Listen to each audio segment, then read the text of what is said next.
Welcome to your Mythology Book Club. I'm Daniel, and I'm a Greek mythology enthusiast. In this series, we're covering the Iliad, and in this episode, we'll tackle books 8 and 9. In the last episode, we covered some intense fighting between the Greeks and the Trojans.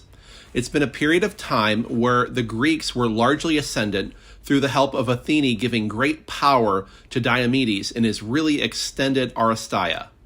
At the end of Book 7, a couple of things happen that might suggest a change is coming. One, there's been a pause, as both sides agreed to a temporary truce to provide proper burial rites for their dead. The Trojans offered a peace settlement to the Greeks. They offered to give back all of Helen's treasures, plus Alexandros offered some of his own treasure if the Greeks would call off the war. The Trojans did not offer to return Helen herself, however, and the Greeks declined the offer. In the opinion of Diomedes, which was quickly adopted by the rest of the Greek leadership, this peace offering by the Trojans signaled that they were weak. So the Trojans instead want to press what they see as an advantage.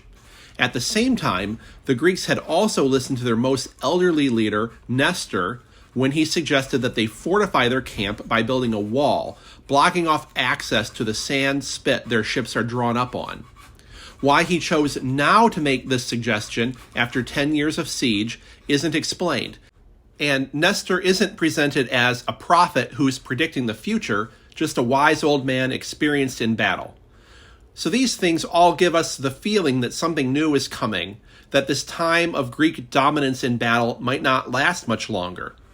And the final signal of this change was the very rumblings of Zeus himself, the thunder that was causing both sides fright as they settled in for the night. Now, Book 8 opens with dawn over Olympus, and Zeus calling the gods to assembly. He's got something new to tell them, which is this. He doesn't want any gods to help out either side in the war, starting right now. And he makes the penalty for disobeying him really clear. He'll either smite that god, who will return to Olympos in bad shape, as Peter Green translates it, or he'll throw that god into Tartaros. Now, Tartaros is an interesting place. The way I picture it, it's a kind of prison below Hades, so it's below the underworld. And we get references here and there throughout Greek mythology to Tartaros as being a prison where the gods who were the enemies of Zeus were kept. The Titans, specifically, who were defeated by Zeus and his allies in the war that placed Zeus on his throne, as well as gods who were just too powerful to be left on the loose, but who are released temporarily now and again to quash rebellions. And those are the Hecatonchires, the 100-handed gods, who seem to be both wardens and inmates of Tartaros. Hesiod, that other pillar of early Greek poetry alongside Homer, writes of Tartaros in his Theogony. The Titans were defeated by the gods and confined within the pit of Tartaros. The 100-handed Hecatonchires overshadowed the Titans with their missiles and buried them beneath the wide path to earth and bound them in bitter chains when they had conquered them by their strength for all their great spirit as far beneath the earth to Tartaros. For a brazen anvil falling down from heaven 9 nights and days would reach the earth upon the 10th. And again, a brazen anvil falling from earth 9 nights and days would reach Tartaros upon the 10th. Round it runs a fence of bronze, and night spreads in triple line all about it like a neck circlet, while above grow the roots of the earth and unfruitful sea. There, by the counsel of Zeus, who drives the clouds, the Titan gods are hidden under misty gloom in a dank place where are the ends of the huge earth. And they may not go out, for Poseidon fixed the gates of bronze upon it, and a wall runs all round it on every side.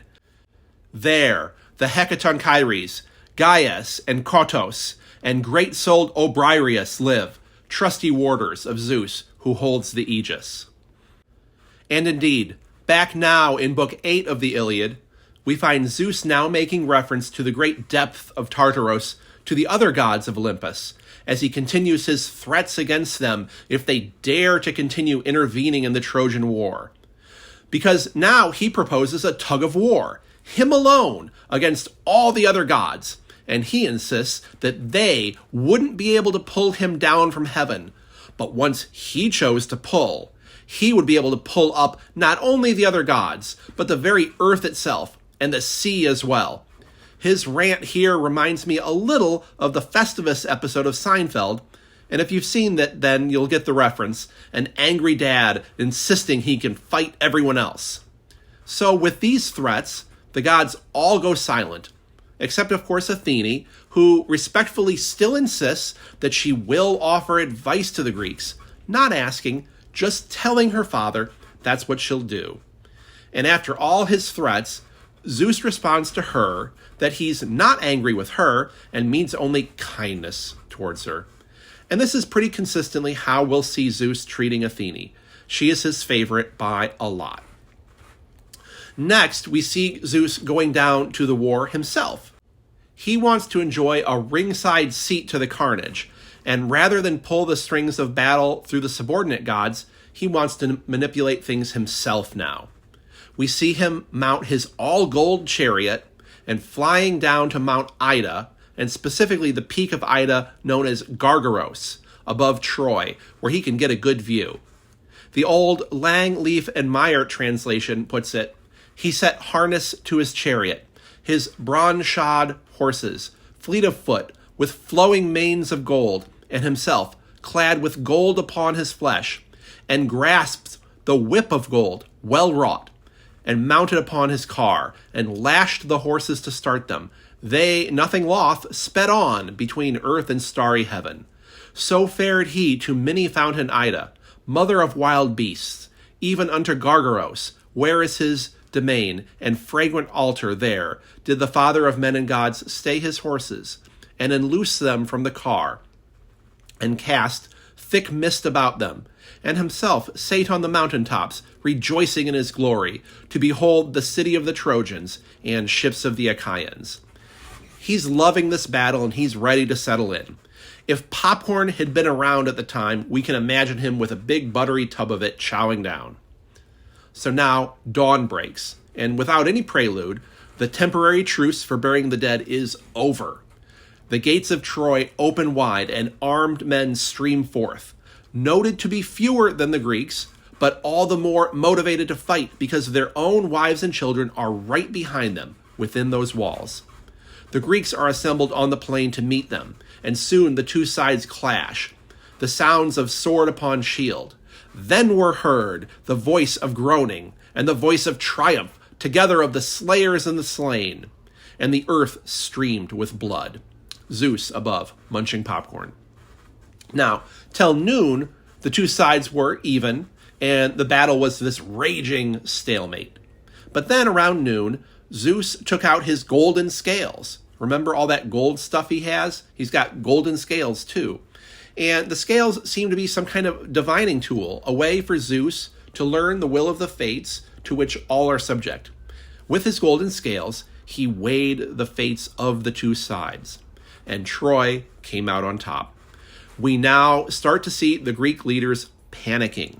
And this ability to cause panic or bravery in battle are the special powers of Zeus and Athene in particular.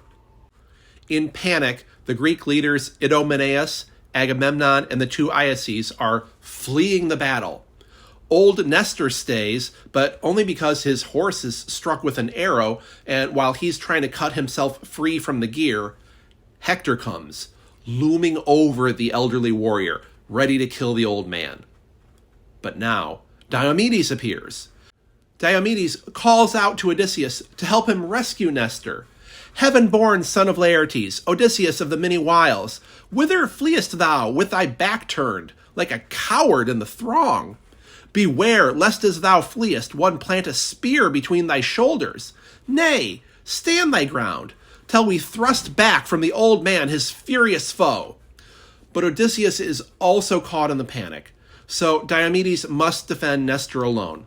So he calls for Nestor to get up into his chariot. And Nestor does get up into the chariot, while Diomedes' man Sthenelus and his other men Eurymedon stay to look after Nestor's surviving horses. Now, Diomedes and Nestor wheel the chariot around and charge at Hector. Nestor has gone from victim to attacker. He's driving the chariot while Diomedes launches his spear at Hector, but misses and kills Hector's chariot driver instead. So this is at least a temporary slowdown for Hector. But soon Hector finds a new driver, and the narrator interjects here, saying that the fighting would soon have gotten out of control and the fight would have reached the city. So the Greeks, despite the scales, are advancing. But Zeus, remember him up there, watching and not wanting his enjoyment to end? He strikes the ground in front of Diomedes with a lightning bolt. There's a smell of sulfur, and Nestor warns Diomedes that Zeus is no longer on their side. And Diomedes grieves this and regrets that one of these days Hector will taunt him with having fled. But Nestor tells Diomedes that even if Hector later calls him a coward, no one will believe him. Keep in mind, Diomedes was there turning the tides of battle by himself just moments ago. But Diomedes was right about the taunting. Hector taunts him right away. Likely because Diomedes is the only Greek leader still there near the front. But Hector says, Tydides, the fleet-hoarded Danaans were wont to honor thee with the highest place and meats and cups brimful, but now they will disdain thee. Thou art after all no better than a woman. Begone, poor puppet. Not for my flinching shalt thou climb on our towers, neither carry our wives upon thy ships, ere that I will deal thee thy fate. Now, in reality, none of the other Greeks are going to disdain Diomedes because they've all fled. But apparently Diomedes is very hurt by this schoolyard talk because 3 times Diomedes wants to go back and attack, but each time the thunder of Zeus breaks forth, letting him know, nope, that's a bad idea. Now the Trojans must have been advancing their front, which makes sense given that the Greeks have been fleeing. Hector calls out to his allies and mentions the Greek battlements specifically, although there has been no other indication in the text yet that the fight has approached the ships. However, now we can assume the fight has approached the ships. Ready to attack the battlements of the Greeks now, Hector addresses his horses by name, Xanthos, Podargos, Ithon, and Lampos, telling them now to pay back what they owe him for all the care he's shown them. He says how they're going to capture specific pieces of loot from the Greeks, the gold shield of Nestor, and the corselet of Diomedes that was made by Hephaestus himself. And if the Greeks left this very night after he'd gotten those pieces of loot, he would be fine with it. Now that the Greeks have been pushed all the way back to their ships, Hera is angry. She's angry at the Trojans doing well, and she's angry with Hector's boasting, and while she's angry, she must be near Poseidon because he's the Greek ally god that she now vents to, proposing that they and the other gods on their side hold off Zeus to help save the Greeks. And she reminds Poseidon of all the offerings that the Greeks have made to him. But Poseidon is not willing to go up against Zeus. So now Hector has the Greeks penned up within their wall, and he'll burn them out. The wall is wood, and the ships are wood, and he's about to start burning them out now, but Hera puts fire instead into Agamemnon's heart to rouse the Greeks. And his heart, at least, is now cleared of the panic that's sent them running across the plain and within their walls. And Agamemnon now calls upon the other Greeks in shame. Fie upon you, Argives, ye sorry things of shame, so brave in semblance. Whither are gone our boastings when we said that we were the bravest?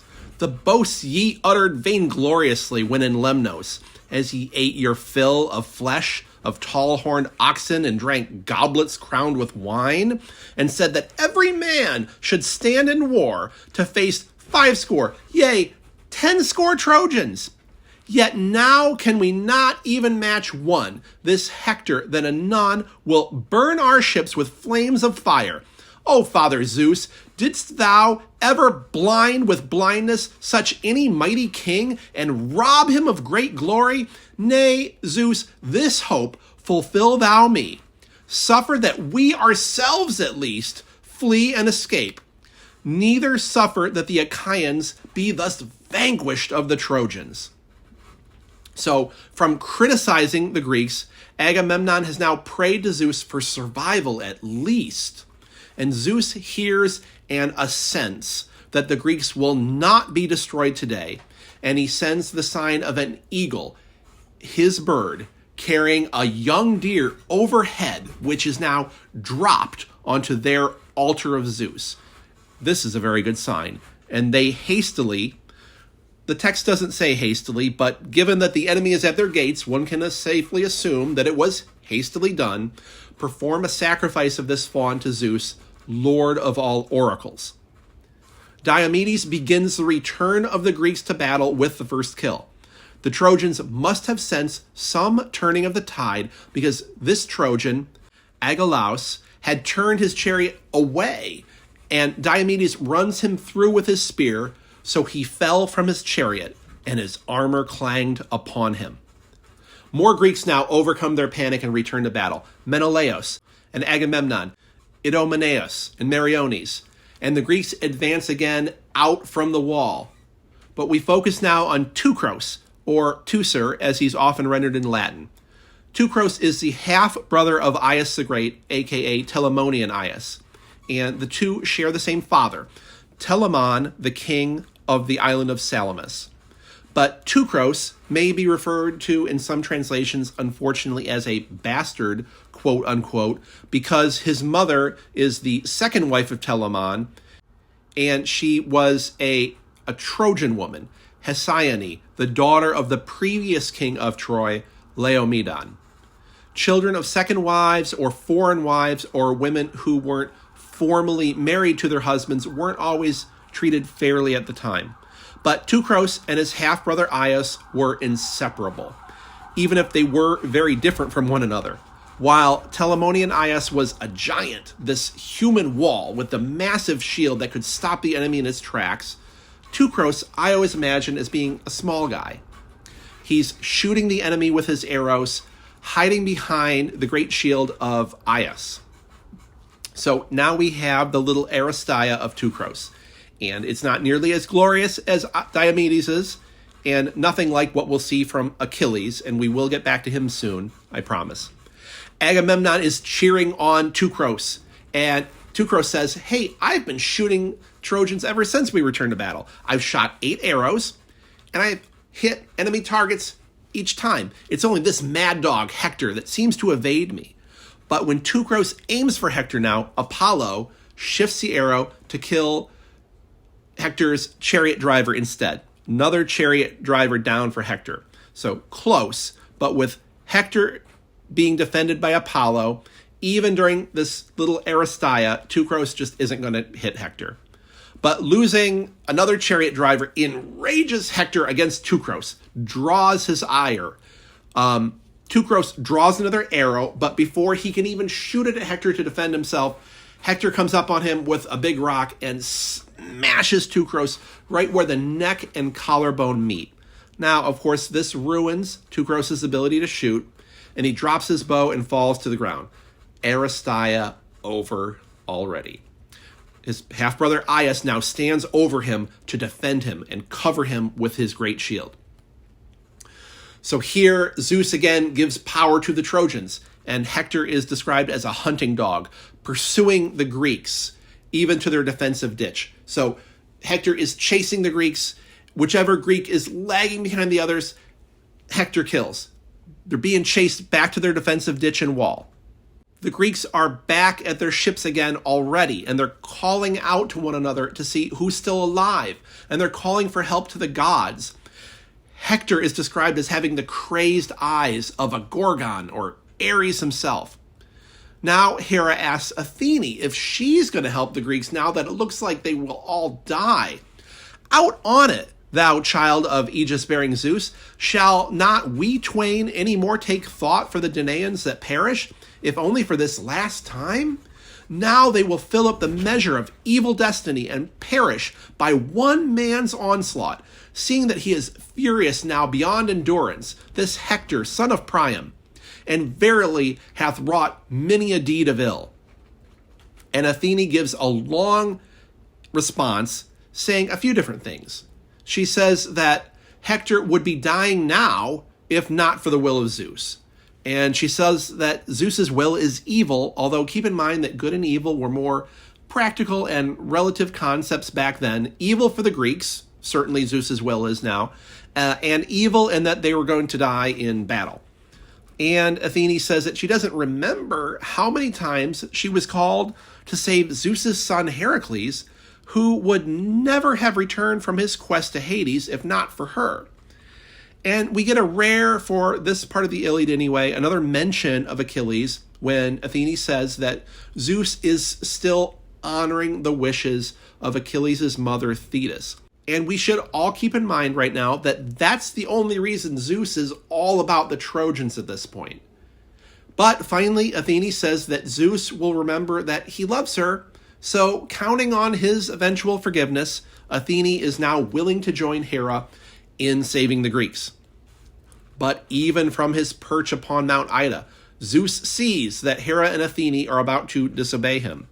And he sends the goddess Iris to them, saying that he will strike their chariot horses with lightning if they proceed to enter the battle now, and he will smash their chariots and hurl them away from their chariots to the earth. And with Hera, he's actually not that mad, because she's always disobeying him. But this disobedience from Athene, his favorite, being something new, is really ticking him off. So Iris reaches Hera and Athene with Zeus's message, and that's all it takes. Hera tells Athene they should back down, and so they do. So at this point, Zeus flies back to Olympus in that gold chariot of his, where Poseidon, the earth shaker, also god of horses, takes care of the chariot horses. And Zeus reminds Hera and Athene that he would have stopped them before they even made it to the battle. Hera and Zeus are muttering among themselves. Now, Athene can keep herself quiet, but Hera just feels that need to speak up. And she reminds Zeus that, no, we haven't forgotten your strength. We're just upset that so many good Greeks are about to die because of your anger.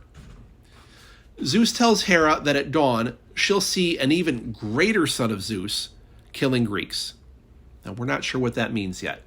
And he makes prophecy that Hector won't be stopped until Achilles rejoins the battle, and there is fighting over the, spoiler alert, dead body of Patroclus. And this is fate, and he doesn't care about Hera's anger. And Hera, even if you go off skulking to the depths of Tartaros, I still wouldn't care how you feel on this matter. So, not a very sympathetic husband. But Hera is now silent, and night falls on the Trojans and the Greeks. The Greeks especially are glad for the end of this day. And the sun's bright light dropped into ocean, drawing black night across earth, the grain giver. Now glorious Hector made an assembly of the Trojans, taking them apart from the ships, beside the eddying river, in an open space, where was found a spot clear of the dead. And they came down from their chariots to the ground to hear the word that Hector, dear unto Zeus, proclaimed. He in his hand held his spear 11 cubits long. Before his face gleamed the spearhead of bronze, and a ring of gold ran around it. Thereon he leaned and spake to the Trojans, saying, Hearken to me, Trojans and Dardanians and allies. I thought but now to make havoc of the ships and all the Achaeans, and then depart back to windy Ilios.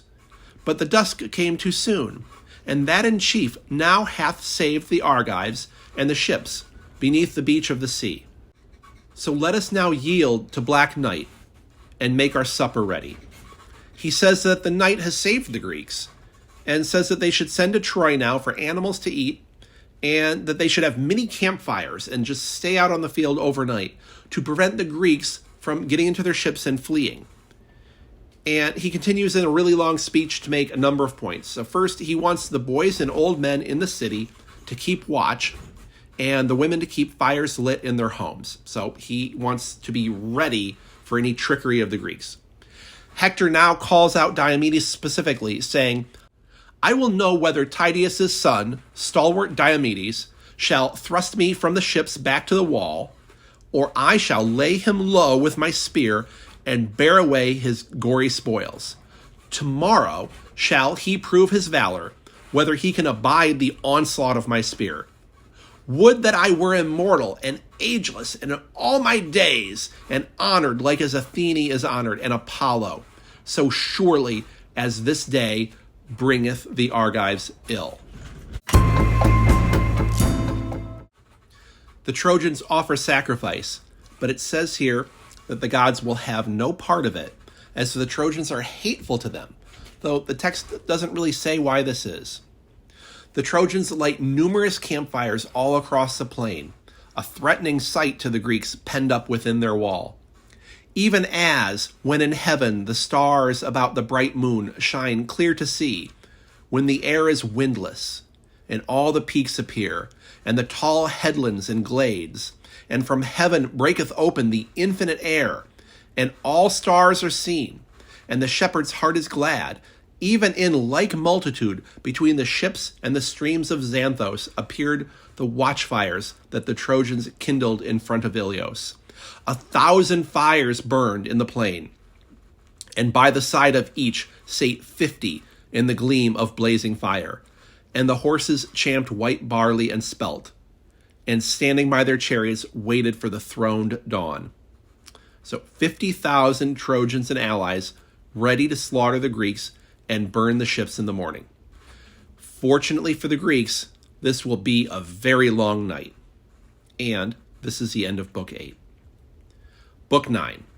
With the campfires of the Trojans filling the plain, the Greeks are penned up within their camp, and terror now takes hold of them. Their fear and anxiety feels like the winter winds lashing the coast with seaweed. Agamemnon is weeping as he addresses the men after they've been gathered, his face like a rocky crag, the waterfall weeping forth and running down on it. And his speech is reminiscent of his earlier testing of the Greeks, but it seems likely that he's serious this time in proposing that they really do all flee. My friends, leaders and captains of the Argives, Zeus, son of Cronos, hath bound me with might in grievous blindness of soul. Hard of heart is he, for that erewhile he promised and gave his pledge that not till I had laid waste well-walled Ilios should I depart, but hath now planned a cruel wile, and biddeth me return in dishonor to Argos with the loss of many of my folk. Such, meseemeth, is the good pleasure of most mighty Zeus, that hath laid low the heads of many cities, yea, and shall lay low, for his is the highest power. So come, even as I shall bid, let us all obey, let us flee with our ships to our dear native land, for now we shall never take wide Troy. Diomedes continues to be the foremost of the Greeks, calling out Agamemnon for having previously called Diomedes weak and unwarlike. Diomedes is now saying that he and Sthenelus alone are willing to stay. Atrides, with thee first in thy folly will I contend, where it is just, king even in the assembly. Be thou not wroth therefore. My valor didst thou blame in chief amid the Danaans, and saidst that I was no man of war but a coward. And all this know the Argives both young and old. But the son of crooked counseling Cronos has endowed thee but by halves. He granted thee to have the honor of the scepter above all men, but valor he gave thee not, wherein is the highest power. Sir, deemest thou that the sons of the Achaeans are thus indeed cowards and weaklings, as thou sayest? If thine own heart be set on departing, go thy way. The way is before thee, and thy ships stand beside the sea, even the great multitude that followed thee from Mycenae. But all the other flowing-haired Achaeans will tarry here until we lay waste Troy. Nay, let them flee too on their ships to their dear native land. Yet will we twain remain, even I and Sthenelus, fight till we attain the goal of Ilios, for in God's name are we come. So Diomedes, very brave, but also definitely very responsive to tauntings. Now, Nestor, of course, has to speak up and compliments Diomedes, but says that there's more to be said, that the leaders should gather to meet and feast, of course, and that Agamemnon needs to step up as a leader. Okay, so Nestor doesn't actually say that last part, but I wish he would have. Instead, Nestor says to Agamemnon that since his huts are filled with the wine that's brought daily to them from across the sea in Thrace, his is the place for them all to meet.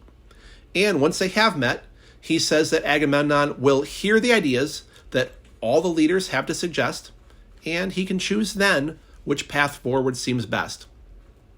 So the sentries now man the wall while the leaders have their feast. Always feasting, these guys. But at least they have the goal in mind of talking over their situation, this dire situation, once the feasting is over. So after all the leaders have eaten, Nestor again speaks up and says that it was Agamemnon taking Briseis from Achilles that started their problems. And he's right. He is exactly right. And so they all need to find a way to fix this. They need to get Achilles back into the action. Agamemnon agrees, surprisingly, with Nestor's statement that it was his action way back at the beginning of the Iliad, taking Briseis away from Achilles, that got them into this mess. Agamemnon now makes a big public speech announcing all of the things he'll give to Achilles, including returning Briseis herself. And he notes that he hasn't slept with her. And more stuff and land he'll give to Achilles once they are all back in Greece. And Agamemnon proposes that they all agree to let Achilles get a lot of the upcoming loot. Now, remember, Achilles isn't here feasting with the other leaders.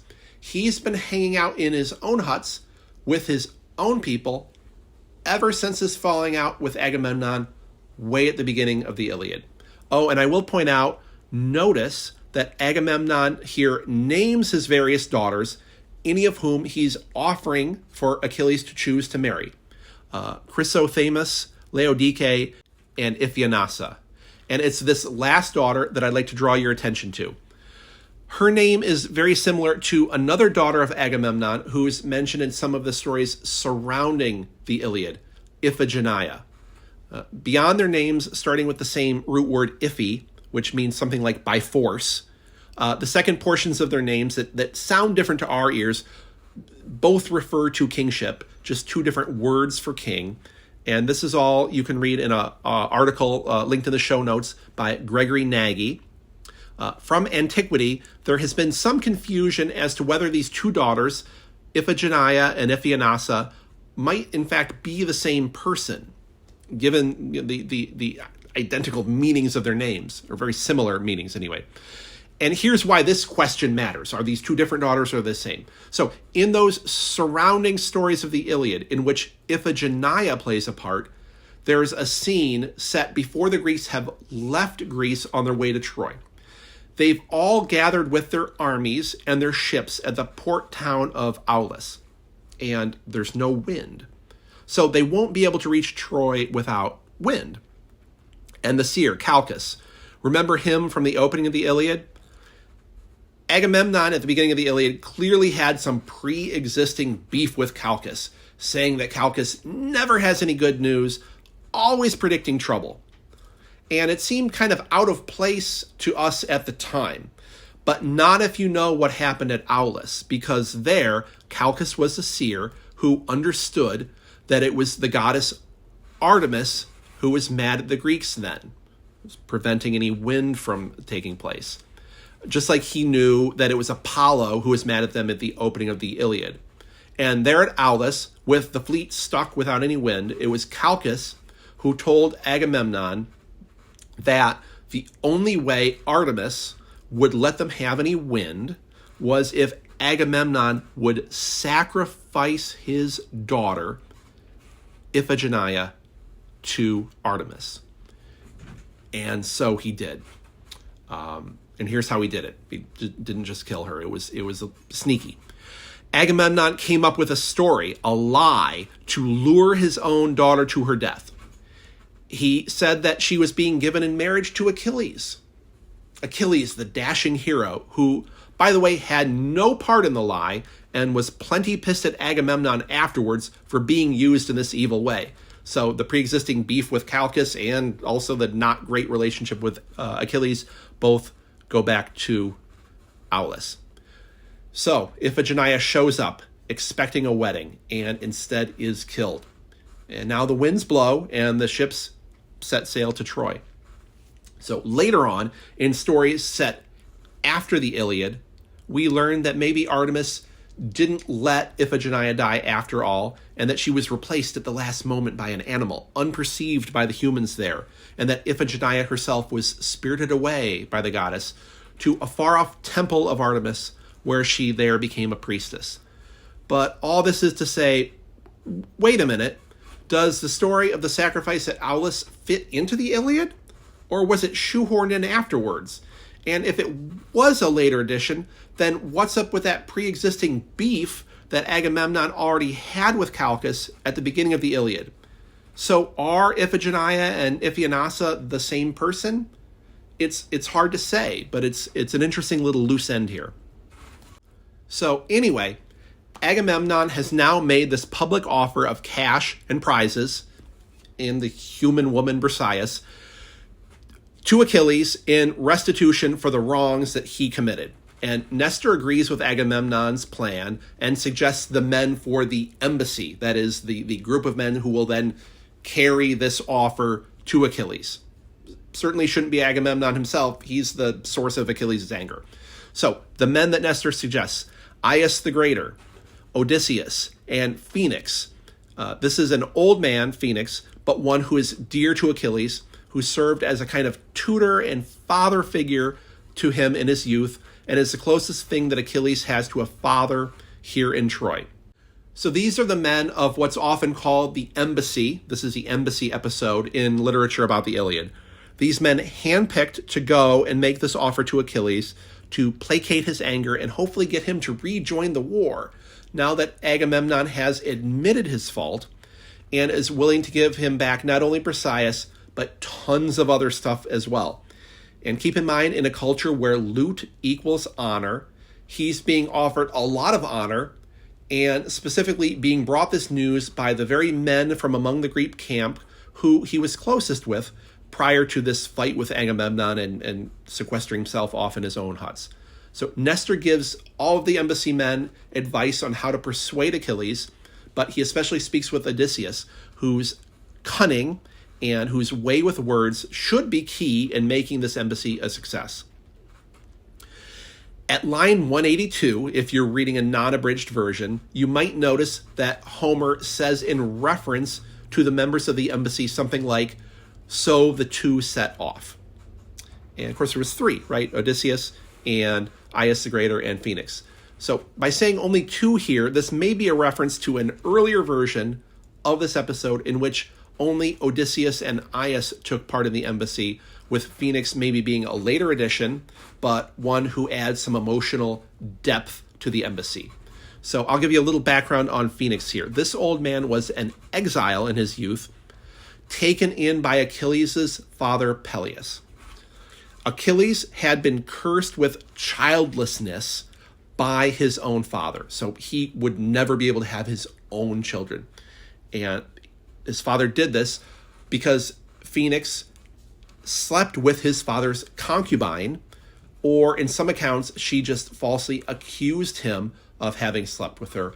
In either case, Phoenix became a second father to Achilles, and because Peleus, even older than Phoenix, was too old at the start of the Trojan War to join the war, Phoenix has become the closest thing to an actual father that Achilles has had with him for all these long years of war. So Phoenix's joining the embassy is in the hope that he can convince Achilles from an emotional point of view to give up his anger and save the Greeks now in their desperate last moments before the dawn and the massed attack of the Trojans. So the men of the embassy now leave on their way to the huts of Achilles, and as they go, they are praying to Poseidon for success. And then they reach the huts of Achilles and find him there playing a silver lyre and singing a song. And it's said that he's singing a song about men's great deeds, appropriate for Achilles, this greatest of the heroes, and maybe a reflection of what's been on his mind during his work stoppage. The particular lyre he's playing is thought to be from the lute that Achilles had gotten earlier in the war when he'd taken the city of Eetion, the father of Hector's wife Andromache. So there is Achilles alone with Patroclus, who was sitting across from him just silently listening to the song. But upon seeing Odysseus and Diomedes, Achilles and Patroclus suddenly stand up, seemingly, surprised just to see them. They've been kind of sequestered off this whole time. Achilles welcomes them and says that they're both very dear to him despite his wrath. And remember that? The wrath that this story is all about. And with lots of additions and battle sequences and successes and setbacks back and forth, it really is all about Achilles, and the rest of it is setting the scene. Wrath, Achilles. That's the core of the Iliad. But no wrath right now. Now we have this little domestic scene where Achilles and Patroclus prepare a meal for their guests. It was always very important to respect the rules of hospitality, which required that guests be welcomed with food and drink, and only after the meal would the host ask any questions about why they've come.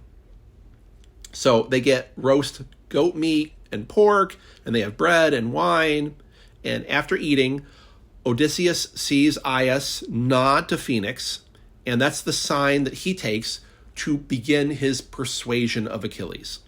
So Odysseus tells Achilles that the Trojans are camped in the field, no longer afraid and keeping within their walls like they used to.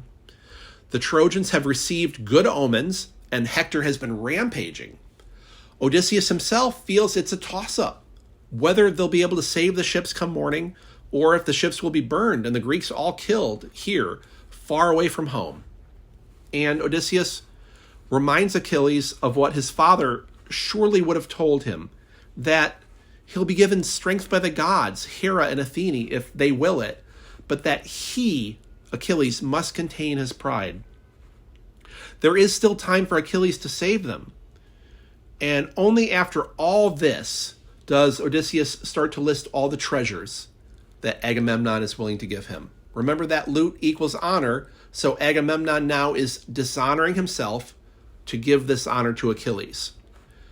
Before all the Greeks, he's doing this, demonstrating that Achilles is even more honored than himself because only Achilles can save them.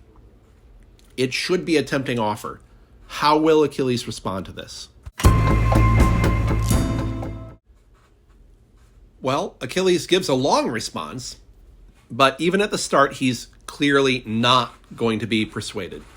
He says he'll be blunt because he doesn't want all of them continuing to try persuading him, and he doesn't like those who don't just speak their minds. He won't yield to Agamemnon because when he was fighting, he never felt appreciated. But more than that, Achilles says that under Agamemnon, the coward and the brave alike had equal honor. And he worked hard just to get the same rewards as those who didn't work hard. Achilles goes on to recount his exploits, how much he's contributed to the war effort, only to then be singled out for dishonor. 12 cities of men have I laid waste from shipboard, and from land 11, throughout deep-soiled Troy land. Out of all these took I many goodly treasures, and would bring and give them all to Agamemnon, son of Atreus. And he, staying behind amid the fleet ships, would take them, and portion out some few, but keep the most. Now, some he gave to be meeds of honor to the princes and kings, and theirs are left untouched. Only from me, of all the Achaeans, took he my darling lady, and keepeth her. So as High King, all the leaders are kings, but Agamemnon as High King had the right to portion out the loot that was gathered by all, the honor that was gathered by all. And Achilles had put his all into this system whereby his reputation wasn't just based on his own work. No, his reputation was based on this one man's assessment of his work. This one man, Agamemnon, whom Achilles says stayed behind from the battle, wasn't even there to assess whose prowess in battle was the most worthy. So Achilles has lost faith in this whole system.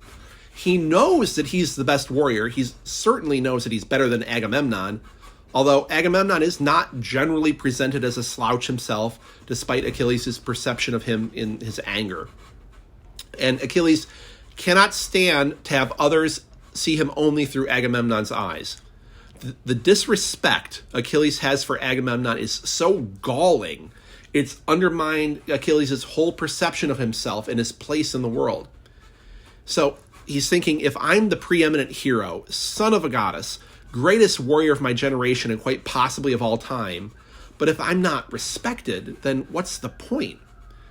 Fighting for loot or honor or whatever just isn't enough. All the treasure that Agamemnon could possibly offer just isn't going to be enough. Achilles says that the whole point of the war was for the love of a son of Atreus, that's Menelaus, for his wife, and Achilles felt that same love for Briseis, even though she'd been won by war, and that all men feel the same way for their wives. Why should I fight to regain the wife of a man whose brother just stole mine? Continuing his railing against Agamemnon, Achilles sarcastically notes that Agamemnon has done a lot since I've lost the war. Agamemnon had that wall built and got that ditch dug, but he just can't seem to keep Hector at bay without my help. Tough luck. And now Achilles announces his plan. In the morning, I'll make sacrifice to the gods and set sail with my men and all my stuff. And if Poseidon is willing, I'll be home in just 3 days. This war isn't my problem anymore. He continues his lengthy diatribe, saying Agamemnon will never cheat me again. His gifts are hateful to me. Not if he were offering 10 or 20 times the amount would I accept. If the treasure were as countless as the grains of sand would I accept. And the daughter of Agamemnon, son of Atreus, will I not wed. Not were she the rival of golden Aphrodite for fairness, and for handiwork matched bright-eyed Athene. Not even then will I wed her. Let him choose him of the Achaeans another that is his peer, and more royal than I. For if the gods indeed preserve me, and I come unto my home, then will Peleus himself seek me a wife. Many Achaean maidens are there throughout Hellas and Phthia, daughters of princes that ward their cities. Whomsoever of these I wish will I make my dear lady. Very often was my high soul moved to take me there a wedded wife, a helpmeet for me, and have joy of the possessions that the old man Peleus possesseth. That's a tough word. Achilles' thoughts can be clearly seen here. He's thinking about the life his fathers had, at least during Achilles' own life, that of a landowner in a peaceful place. And Achilles is dreaming of having a similar life.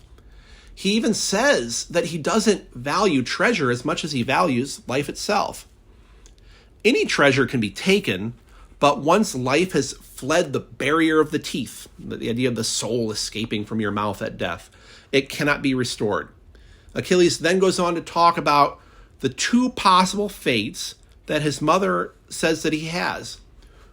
For thus my goddess mother telleth me, Thetis, the silver-footed, that twain fates are bearing me to the issue of death.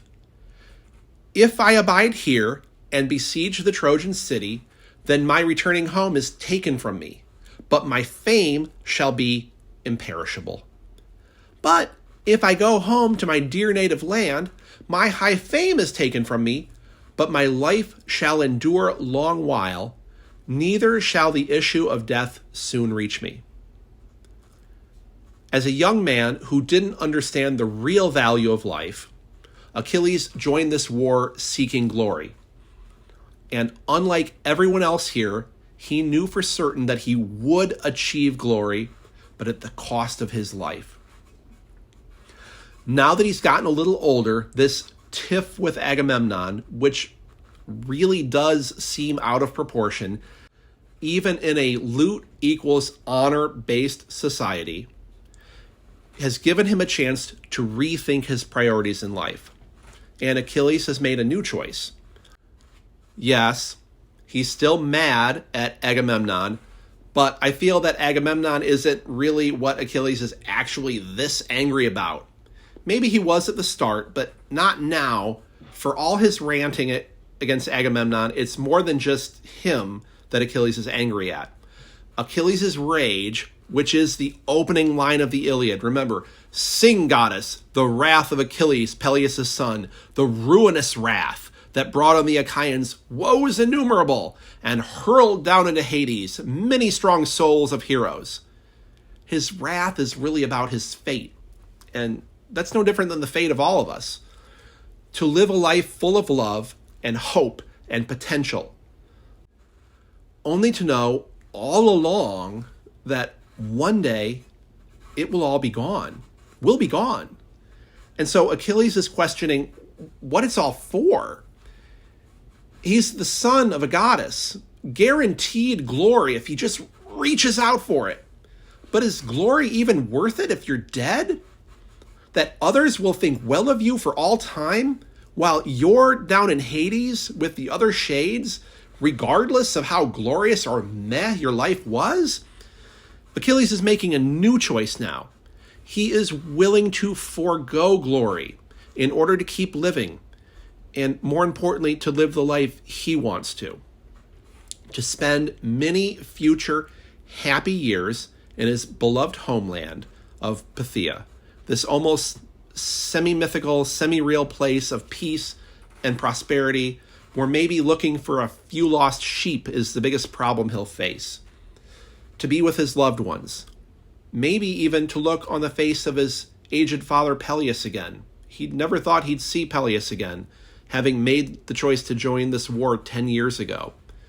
But now he could just be 3 days away from his home and his father and a peaceful life, now that Achilles has learned to value his own life. Finally, Achilles suggests to the other Greeks that they should all just go home. The goal of taking Troy is impossible without me, and Zeus is obviously protecting the city anyway. But leave old Phoenix here, as he may want to come home with me in the morning. End rant. End epically long rant.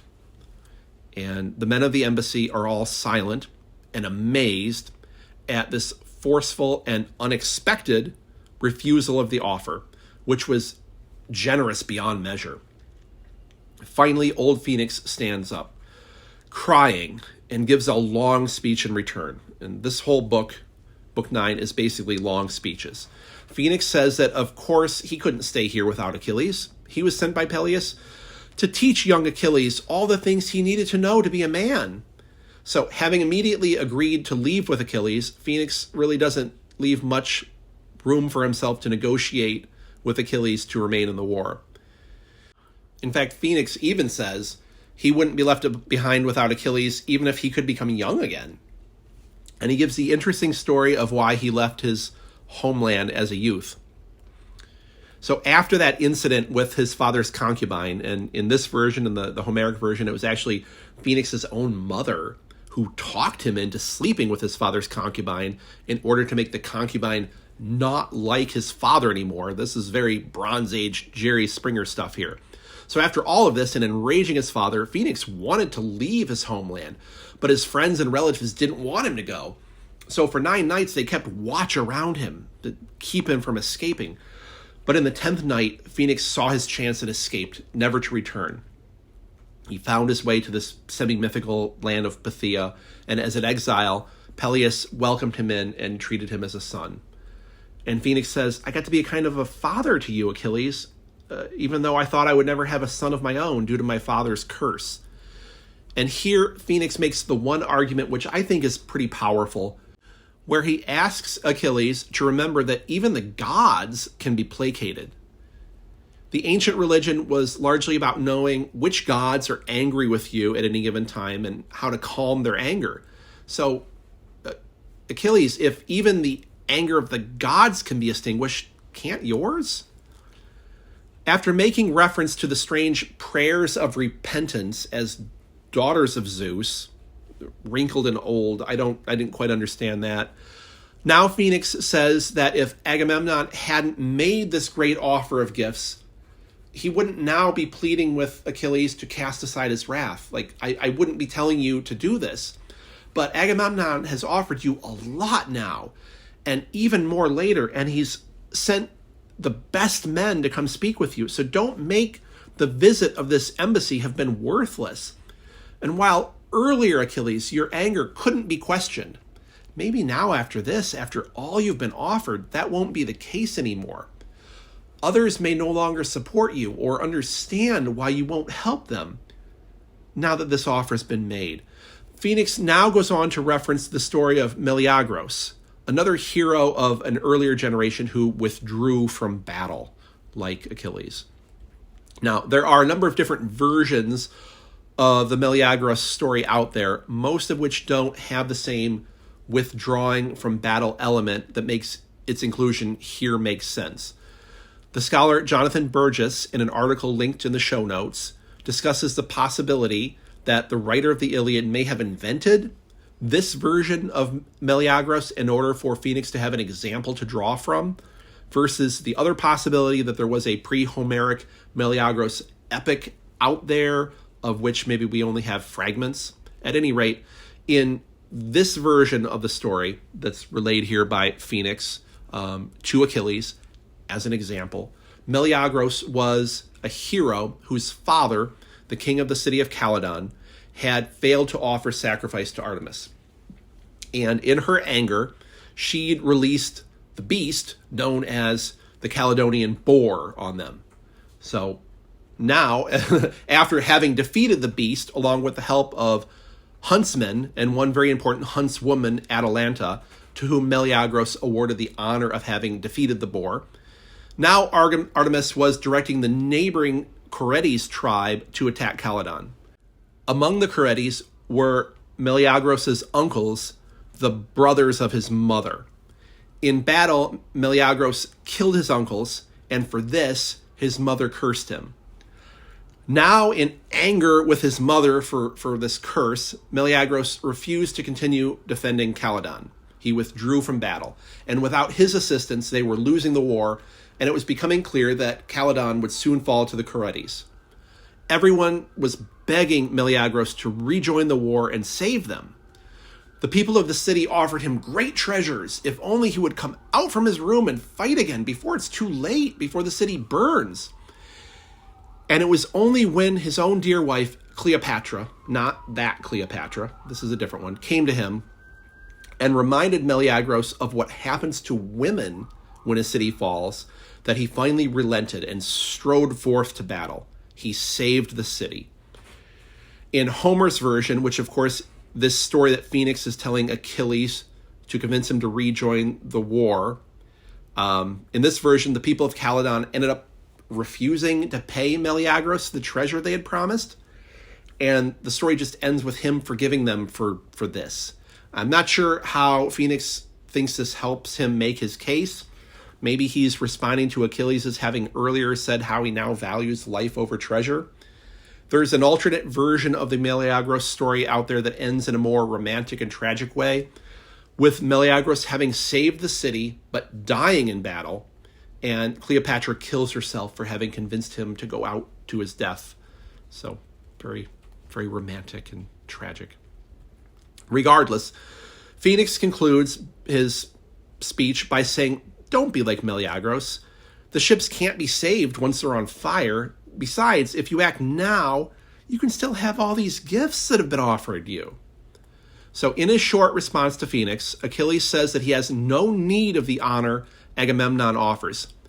"Phoenix, my father, thou old man, fosterling of Zeus, such honor need I in no wise. For I deem that I have been honored by the judgment of Zeus, which shall abide upon me amid my beaked ships, as long as breath tarrieth in my body and my limbs are strong. Moreover, I will say this thing to thee, and lay thou it to thine heart, trouble not thy soul by weeping and lamentation to do the pleasure of warrior Atrides. Neither beseemeth it thee to cherish him, lest thou be hated of me that cherish thee. It were good that thou with me should vex him that vexeth me. Be thou king even as I, and share my sway by halves. But these," referring to Odysseus and Aias, shall bear my message. So tarry thou here and lay thee to rest in a soft bed, and with break of day will we consider whether to depart unto our own or to abide. Zeus isn't going to let any harm come to Achilles. All that's being done in the war now, this advancement of the Trojans, is the will of Zeus in answer to Achilles' prayer to his divine mother Thetis, who won this favor from Zeus himself. This demonstration of the importance of Achilles to the Greek army is the point, the world's first labor strike. Just don't be a shill for the Atreides, Phoenix. Stay here in safety with me, and in the morning we'll decide what to do. So Achilles now nods to Patroclus to make a bed for old Phoenix, and this is a hint to those of the embassy to be on their way. But now Aias speaks up, addressing Odysseus, saying that Achilles' heart has fully turned to anger. And he says that even those who have lost a family member to murder will accept recompense and move on. And that is true. In ancient times, a murder settlement could be made by a payment to the family of the murdered by the person or family of the murderer. Towards the end of Aias' speech, he shifts and starts addressing Achilles directly, saying that the gods have placed an evil spirit in you, and all over one girl when we're here offering you 7. But it almost seems at the very end that he also is addressing himself, reminding himself to be gracious, as they're guests of Achilles now, and they want to remain his friends, despite all that's happened. Achilles responds to Aias, saying that his thoughts are the same as mine, but that my heart fills with rage when I remember the treatment I got from Agamemnon. So go and announce my message that I will not rejoin the Greeks in battle. I will refrain from war until it comes to my very ships, and I think Hector will think twice about doing battle with me. So the embassy leaves.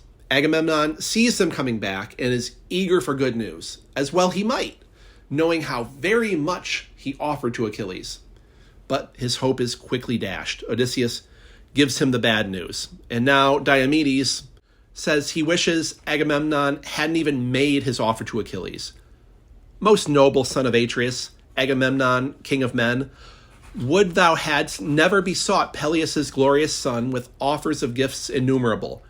Proud as he at any time, but now hast thou yet far more encouraged him in his haughtiness. Howbeit, we will let him bide, whether he will go or tarry. Hereafter he shall fight, whenever his heart within him biddeth him, and God arouseth him. Come now, even as I shall say, let us all obey. Go ye now to rest. Fill to your heart's desire of meat and wine, wherein courage is and strength. But when fair rosy-fingered dawn appeareth, array thou with all speed before the ships of thy folk and horsemen, and urge them on, and fight thyself amid the foremost. Book 9 ends with them pouring a libation to the gods, and each going to his huts to sleep. But this long night isn't over. Next time, we'll cover books 10 and 11. Book 10 is a weird one, but one of my favorites. Thank you for listening. Your support means a lot to me. This has been Daniel with your Mythology Book Club. See you next time.